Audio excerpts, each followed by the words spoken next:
আপনি কি ভেবেছিলেন বিপ্লব শুধু ইতিহাস বইয়ের পাতাতেই আটকে থাকে? ভুল ভাবছেন। দক্ষিণ এশিয়ায় একে একে খসে পড়ছে একের পর এক তাসের ঘর। শ্রীলঙ্কা, নেপাল, বাংলাদেশ, আর এখন মানচিত্রে পরের লাল দাগটা কি তবে ককরোচ জনতা পার্টির দুর্গে? শুরুটা হয়েছিল 2022-এ ভারত মহাসাগরের দ্বীপরাষ্ট্রে। অর্থনৈতিক ধস, সরকারের স্বৈরাচার এবং খাদ্য সংকট যখন শ্রীলঙ্কানদের দেয়ালে পিঠ ঠেকিয়ে দিয়েছিল, তখন রাজপথ দখল করে জেনজি এবং সাধারণ মানুষ।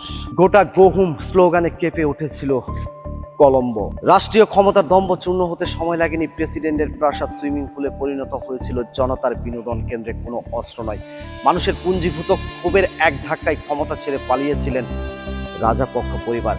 এজন্য এক নিখুঁত পলিটিক্যাল থ্রিলারের প্রথম দৃশ্য। শ্রীলঙ্কার পর ভাইরাসের মতো সেই হাওয়া ছড়িয়ে পড়ল হিমালয়ের কোল জুড়ে। নেপালেও জেনজি ও তরুণ সমাজ বুঝে গিয়েছিল দুর্নীতি আর রাজনৈতিক দেউলিয়াত্বকে আর ছাড় দেওয়া যাবে না। হাজার হাজার তরুণ সামাজিক যোগাযোগ মাধ্যমগুলোকে হাতিয়ার বানিয়ে সংগঠিত হলো। কাঠমান্ডুর রাস্তায় তরুণদের সম্মিলিত শক্তি এবং একটানা আইনি ও অহিংস আন্দোলনের মুখে তৎকালীন রাজনৈতিক জোটগুলোর ভিত্তি কেঁপে উঠল। তরুণেরা প্রমাণ করলো হিমালয়ের পাহাড় যত শক্তই হোক না কেন, জনতার একতার সামনে তা তাসের ঘরের মতোই নড়বড়ে। পলিটিক্যাল থ্রিলারের সবচেয়ে ক্লাইম্যাক্স দৃশ্যটি লেখা হলো বাংলাদেশে। তরুণদের রক্ত, অদম্য সাহস আর বৈষম্য বিরোধী মানসিকতার সামনে ভেঙে পড়েছিল বছরের পর বছর টিকে থাকা প্রশাসনিক দেয়াল। সামাজিক যোগাযোগ মাধ্যমে ছড়ানো বার্তা, রাজপথে একতার দেয়াল আর লিগেল আন্দোলনের পাশাপাশি ছাত্র জনতার অভূতপূর্ব প্রতিরোধ, সব মিলে গঠিত হয়েছিল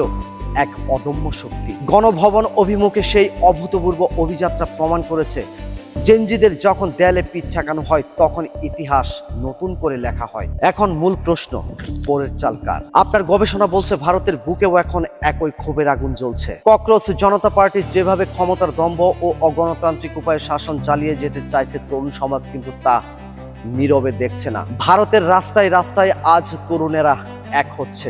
বেকারত্ব, দুর্নীতি আর স্বৈরাচারী সিদ্ধান্তের বিরুদ্ধে জেনজিদের এই আন্দোলন মোটেও বিচ্ছিন্ন কিছু নয়। এটি শ্রীলঙ্কা, নেপাল আর বাংলাদেশের সেই ধারাবাহিকতারই পরের অধ্যায়। ককরোচ জনতা পার্টি হয়তো ভাবছে তারা সুরক্ষিত, কিন্তু ক্ষমতার ভিত্তি যখন নড়বড়ে হয় তখন পতন ঘটতে সময় লাগে না। শ্রীলঙ্কা, নেপাল কিংবা বাংলাদেশের আন্দোলন আমাদের একটা বড় পাঠ শেখায়। সত্যিকারের পরিবর্তন কোনো অস্ত্র দিয়ে আসে না, আসে একতা, সম্মিলিত শক্তি এবং আইনি ন্যায়ের পথে অনড় থাকা থেকে।